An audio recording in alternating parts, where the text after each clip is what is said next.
parole aux associations.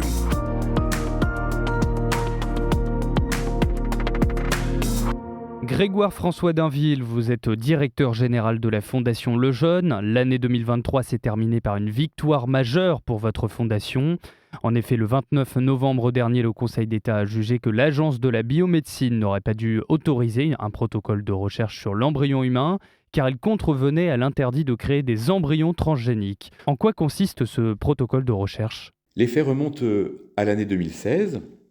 Cette année, l'Agence de la biomédecine autorise un projet de recherche dont l'objectif est d'expérimenter la technique dite de la PMA à 3 parents. Alors, en quelques mots, très simplement, il s'agit d'essayer de fabriquer un embryon humain à partir de l'ADN de 3 personnes. L'ADN d'un couple, un homme et une femme, et l'ADN d'une femme donneuse dont les mitochondries, alors les mitochondries c'est l'usine dans la cellule qui fabrique l'énergie de la cellule, donc une femme donneuse dont les mitochondries sont intactes alors que les mitochondries de la femme du couple, elles, dysfonctionnent.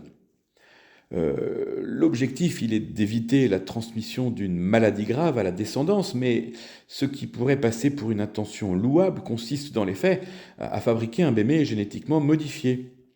Alors à l'époque, c'est absolument interdit par la loi, mais au-delà, c'est une atteinte à la préservation du patrimoine génétique de l'humanité. Pourquoi ? Parce que cette modification, dont on ne connaît pas toutes les conséquences, en réalité, elle va se transmettre de génération en génération, elle va se transmettre à la descendance.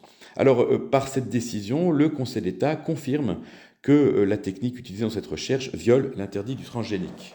Et quelles sont les conséquences de cette décision, Grégoire François Dainville ? Alors les conséquences, elles sont multiples. Pour l'embryon, tout d'abord, alors cette décision, si elle a permis de réaffirmer qu'on ne pouvait manipuler le génome de l'embryon humain, malheureusement, la dernière loi de bioéthique adoptée en 2021 a supprimé l'interdit du transgénique.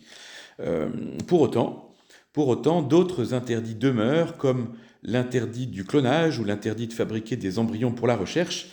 Et par cette décision, le Conseil d'État rappelle à l'ordre, si je puis dire, l'Agence de la biomédecine, qui n'a pas bien vérifié, qui n'a pas bien contrôlé l'application de la loi. Il lui fait savoir qu'à l'avenir, le Conseil d'État pourrait à nouveau annuler d'autres projets si les conditions légales ne sont pas respectées.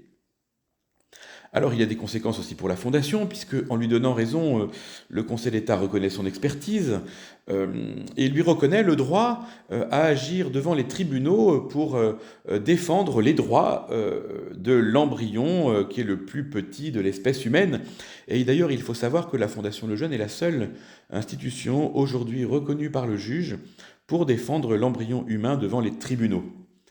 Alors les conséquences pour les chercheurs aussi, c'est que le Conseil d'État rappelle que la loi s'applique à tous.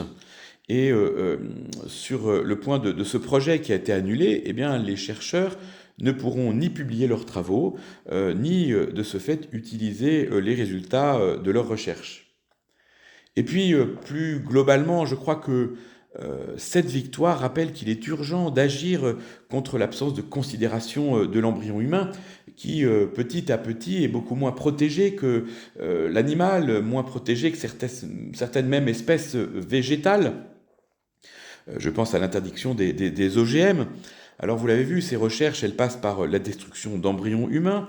Et à ce titre, nous le disons, elles sont une forme évidente de déshumanisation de la société et d'instrumentalisation de l'humain. Et voilà, c'est pour cela que la Fondation se bat et continuera de se battre. Merci beaucoup Grégoire François Dainville. Je le rappelle, vous êtes directeur général de la Fondation Le Jeune. Très belle journée à vous.